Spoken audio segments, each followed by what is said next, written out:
Congratulations on the first, Cathy. How does that feel? Thank you very much. Unbelievable. I don't know how to describe it, to be honest. It's such a strange feeling. It doesn't feel real yet, but I suppose the rest of the day now we'll have great celebrations, so I'm really looking forward to spending time with the girls. Going back to the first half, I suppose in the first 10 minutes you set up quite a defence. At one stage it was 13 of you behind 45. Was something like that planned heading into a game against Louth?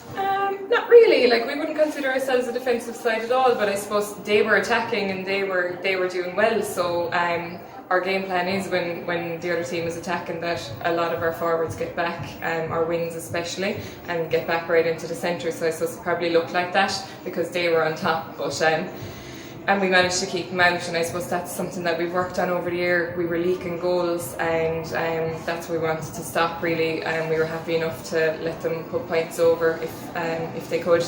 But the main thing was to stop goals, and I think we did that, and the work rate was unbelievable out of the girls. Yes, once you got a few scores you could see you grew in confidence loads and the momentum swung with you. Yeah. I think we got a few wides there at the start. There was a few nerves, I suppose, and that was always going to happen, to be honest, but nobody panicked, and I think it was the same in our semi-finals. So we had belief in ourselves that way, that we'll never panic.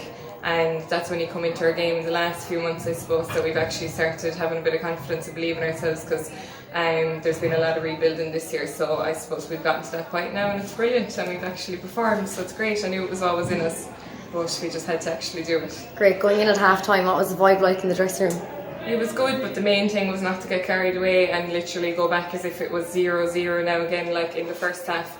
Because the worst possible thing you could do was be leading by 10 points and let the other team back into it and lose possibly. So we really talked about that and just keeping calm, because we had stuck to our game plan in the first half and kept calm enough for most of it. So we just wanted to do the same thing basically in the first half and keep possession. As captain, how much did it mean to you to go up those steps of the Hogan today? Yeah, it was unbelievable. We have a kind of a saying in the camp, hooked in steps, so it's strange that we finally actually got to do it. So it's very special, very special. I can see it's quite emotional day for you. Yeah. No, you're fine, you're grand, you're totally fine. You'll set me off now as well. Obviously you can see a lot of emotion now in you, and obviously it means the world to you, Cathy. Yeah, it does, and I'm just so happy for the girls, really.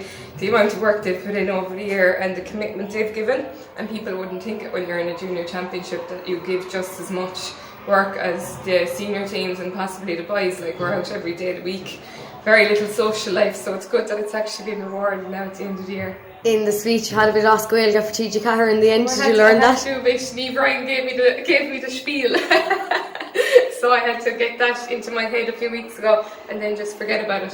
So you have to do a bit of Irish. I'm a bit ashamed of myself at how bad I am at it, but look, I got it in the end, I think. Cathy, huge congratulations from everyone, alright, and go and celebrate now with the gang. We'll see you at home in the Woodlands. Thank you very much, thanks.